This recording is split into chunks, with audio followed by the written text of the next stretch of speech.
राजपूत ओम प्रकाश राजे निंबाळकर।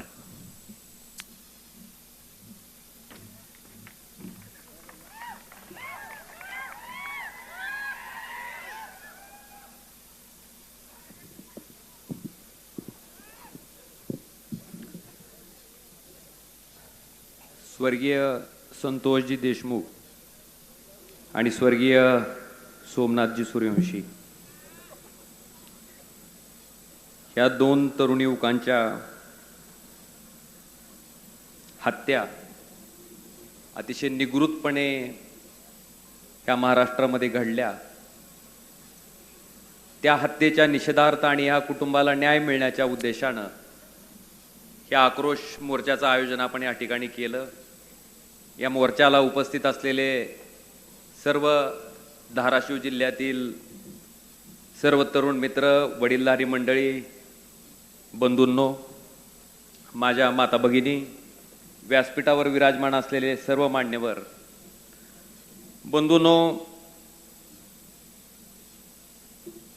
मी संतोष देशमुखांच्या घरी ज्यावेळेस घटना झाल्याच्या नंतर गेलो, भेटलो, मी बघितलं एक ही ताई आणि तिचा लहान भाऊ। मला माझी स्वतःची आठवण झाली।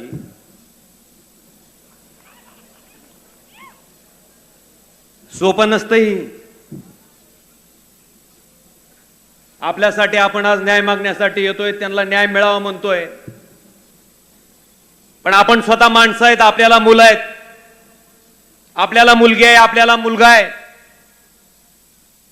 त्यांच्यासाठी आपण जगत असतो, त्यांचं भविष्य चांगलं व्हावं म्हणून आपण जगत असतो।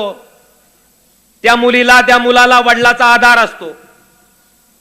नुसतं वडील आहेत म्हटलं तरी त्याचं 100 हातीचं बळ त्या लेकराच्या अंगात असते। त्या वडिलाला वाटत असतंय की मी माझ्या मुलाचा सांभाळ करीन, मोठं करीन।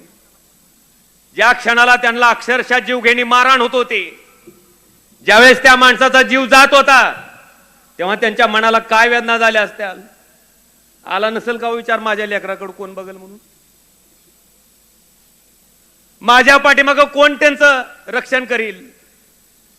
माझ्या पाठीमागं कोण त्यांना शिकवल?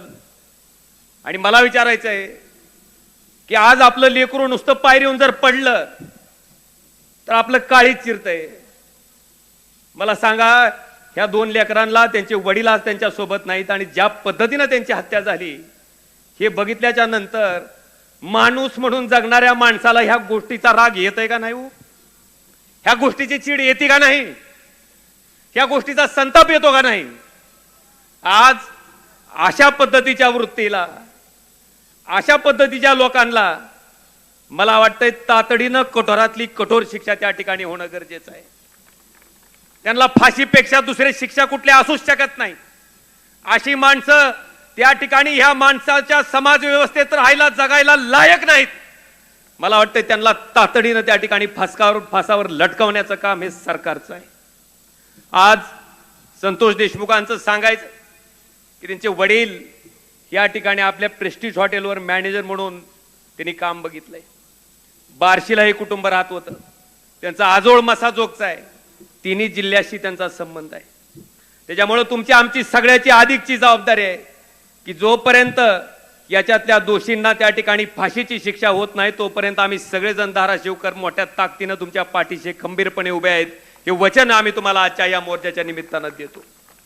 आज सोमनाथ सूर्यवंशीचं सुद्धा आपण बघितलं असेल, रामलिंग मुदगड निलंगा तालुक्यात मूळचे रहिवासी आहे। ती पोट भरण्यासाठी हा माणूस त्या ठिकाणी परभणीला गेले, जिथं जाईल तिथं दगड फोडायचे, काम करायचं, कष्ट करायचं आणि हे कष्ट केल्याच्या नंतर शिक्षण घ्यायचं। बांधवानो, कायद्याच्या शिक्षणाचं पदव्युत्तर शिक्षण हा मुलगा त्या ठिकाणी घेत होता। साधी एनसीची केस सुद्धा या मुलावर दाखल नाही, सोमनाथ सूर्यवंशीवर। असं असताना परभणीत दंगल होते आणि त्या दंगलीमध्ये आरोपी हुडकण्यासाठी कोम्बिंग ऑपरेशन केलं जातंय आणि ह्या निरपराध मुलाला त्या ठिकाणी उचललं जातंय। ते सांगतंय माझी परीक्षा आहे, उद्या मला जाऊ द्या, मी परीक्षा झाल्यावर येतो तुमच्याकडं। बांधवानो, त्याला त्या ठिकाणी पोलीस कोठडीत नेलं जातंय आणि तिथं त्याचा मृत्यू होतोय, तिथं त्याची हत्या होती। मला वाटतं ह्या आणि ती हत्या झाल्यानंतर अजून एक साधा एफआयआर सुद्धा कुणावर दाखल होत नसेल तर नेमकं न्याय मागायचा कुणाकडं? या दोन घटना आहेत आणि या दोन्ही घटनेतले जे कोणी दोषी असतील त्यांनी जोपर्यंत गुन्हा दाखल होऊन त्यांच्यावर फाशीची शिक्षा होत नाही तोपर्यंत तुमची आमची सगळ्यांची जबाबदारी ही फार मोठी आहे. आज न्यायाच्या बाबतीत बोलत असताना अण्णा माझी विनंती आहे, माझी आपल्याला कळकळीची विनंती आहे की 3 जून 2006 माझ्या वडिलांची कैलासवासी पवनराजे निंबाळकर साहेबांची हत्या झाली. आज जवळपास 4, 10, 14 आणि ही 4 18 वर्ष संपलेत. 18 वर्ष संपलेत. अजून अण्णा प्रकरण ट्रायल कोर्टातच आहे. अजून ट्रायल कोर्टात आहे. माझी आपल्याला विनंती आहे की खरंच या कुटुंबाला आणि ह्या वृत्तीला जर त्या ठिकाणी धडा शिकवायचा असेल, या कुटुंबाला न्याय द्यायचा असेल तर माझी विनंती आहे अण्णा की फास्ट ट्रॅक कोर्टाकडे हा खटला त्या ठिकाणी चालवला जावा आणि 1-2 वर्षात त्याचा निकाल लावून त्या ठिकाणी आरोपींना फासावर चढवायची कारवाई त्या ठिकाणी व्हावी. अण्णा आज कुठल्याही समाजाच्या माणसाची हत्या झाली की त्याला जातीचा रंग दिला जातोय. काय कारण आहे बाबा? अण्णा ही जात नसती, ही वृत्ती असती. काय वृत्ती सांगती? मी पदावर आलो, मी आमदार झालो, मी मंत्री झालो, माझ्या पक्षाचं सरकार तिथं आलं, 1 टर्म 2 टर्म गेल्याच्या नंतर त्या माणसाला मस्ती चढती. त्यांना वाटतंय सगळं आपल्या हातात आहे. असे 2 खून केले, 3 खून केले, आम्ही पचवू शकतो. त्या माणसाला त्या ठिकाणी कॉन्फिडन्स येते आणि मग अशा पद्धतीच्या घटना त्या ठिकाणी समोर येतात. बस अण्णा मला सांगायचंय की हा आत्मविश्वास जो माणूस, जे शासन त्या ठिकाणी देतंय, मला वाटतं ह्या वृत्तीचा न्यायनाट करणं त्या ठिकाणी गरजेचं आहे. ही जी वृत्ती आहे ती कुठल्या का समाजात असना, ती वृत्ती त्याच ठिकाणी ठेचून ह्या माणसाच्या सामाजिक व्यवस्थेतनं त्या ठिकाणी संपवून टाकणं मला वाटतंय लोकशाहीची आणि शासनाची जबाबदारी आहे. शासन तर निश्चितपणे त्या ठिकाणी कारवाई करेल, पण एक माणूस म्हणून त्या कुटुंबाला न्याय मिळण्याच्या उद्देशानं, त्या कुटुंबाला न्याय देण्याच्या उद्देशानं निश्चितपणे आम्ही तुमच्या सोबत, तुमचा भाऊ म्हणून त्या ठिकाणी कायमस्वरूपी पाठीशी उभा राहू. हे वचन सुद्धा मी देशमुख कुटुंबीय आणि सूर्यवंशी कुटुंबीय ह्या दोघांनाही देतो.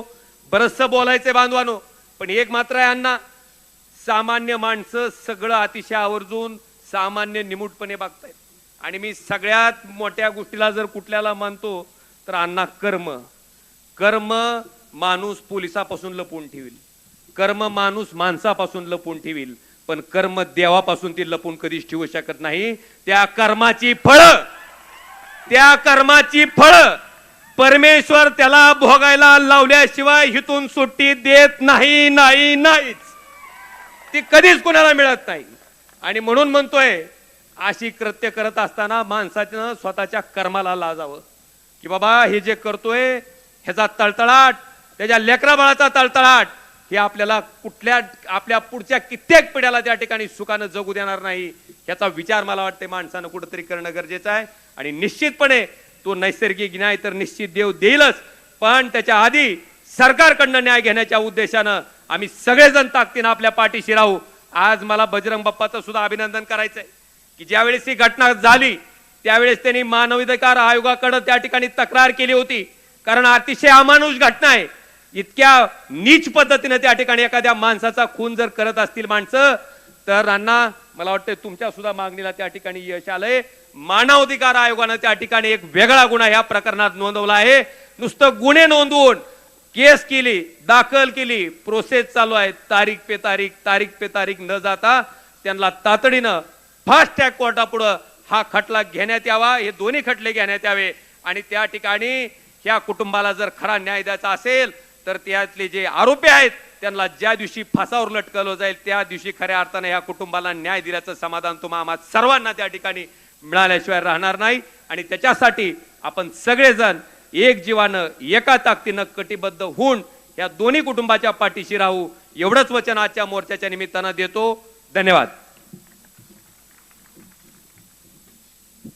आता निरोपाच्या चिठ्ठ्या खिशात आणि मंचावर पाचारण करतोय सन्मान